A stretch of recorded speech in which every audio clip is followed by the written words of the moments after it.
Olá! Hoje a gente vai dar uma olhada num material bem fascinante. É o capítulo 10, O Medo da Pobreza, do livro A Superação da Pobreza, da Ellen Woomans, publicado lá em 1899, hein? Mas são umas ideias sobre mentalidade, sobre prosperidade que, nossa, ainda provocam bastante. Exato. E a proposta aqui é tentar entender como que a autora via essa questão do medo, né, da crença na escassez, como isso podia afetar a nossa realidade financeira. É super importante lembrar, né, a gente está falando de uma visão filosófica, metafísica até, ligada ao movimento do novo pensamento lá do fim do século XIX.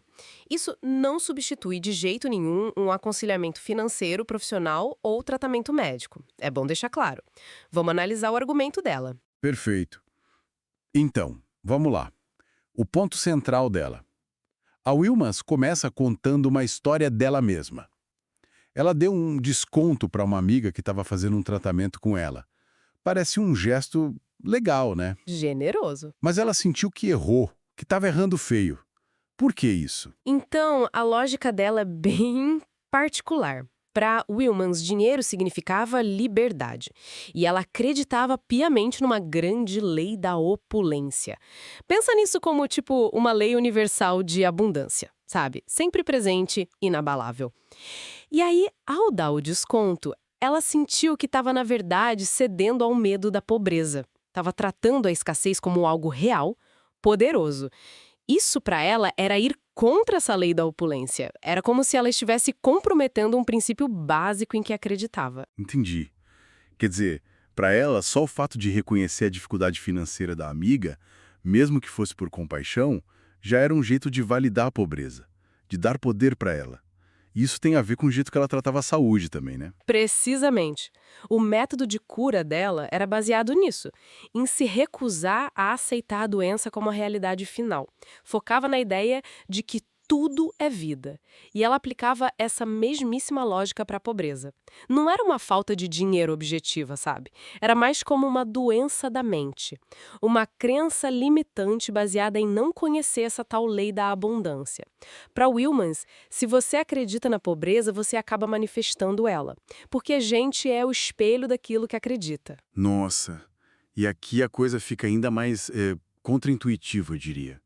Ela conta que logo depois de dar esse desconto, a renda semanal dela mesma caiu. Caiu drasticamente.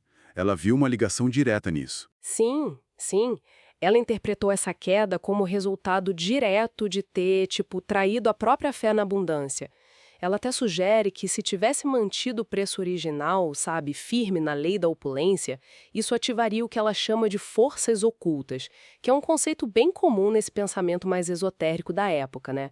Essas forças ajudariam a amiga a conseguir o dinheiro, mas ao ceder por medo ou por pena, ela acabou paradoxalmente fortalecendo a condição de pobreza. Para as duas. E ela diz que a consciência dessa lei só ficou totalmente clara para ela quando foi escrever sobre o assunto. Aí o ato do desconto virou uma falha consciente, com consequências. Mas peraí, como que a gente concilia essa ideia de ter que obedecer a uma lei fixa com a outra ideia de que nós somos mestres das nossas próprias condições? Parece meio contraditório, né? Ótima pergunta. E o texto toca nisso, sim. A Wilmans argumenta que não é para ser, tipo, escravo da lei. Não é isso. A questão é aprender a criar de acordo com ela. É como entender as regras do jogo do universo, na visão dela, claro.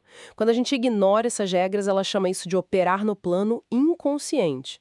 A gente acaba criando, meio que por padrão, condições negativas, como pobreza, doença, que ela via como crenças da raça, crenças coletivas. Ah, então conhecer a lei seria tipo aprender a usar as ferramentas certas para construir o que a gente quer. Exato. É isso aí. Ao entender e se alinhar conscientemente com essa lei da vida, da opulência, a pessoa passaria a criar, de forma deliberada, condições positivas, duradouras, superando essas crenças limitantes que vêm da sociedade, né? Ela até fala que para quem ainda está muito preso no medo, a cautela financeira talvez seja o caminho certo. Mas, ao superar esse medo, ao reconhecer o próprio poder de criar, aí sim a pessoa poderia agir com mais ousadia. Uma ousadia que reflete essa fé na abundância. Então, Tentando resumir a visão dela sobre o medo da pobreza, qual seria a essência? A essência, para Wilmans, é que a nossa realidade de fora, incluindo a financeira, é um espelho direto do que a gente acredita por dentro. O medo da pobreza, para ela, é dar poder para a pobreza. É reconhecer ela como uma força real. E isso, ironicamente, acaba atraindo mais pobreza. A chave, então, seria cultivar uma fé assim, inabalável.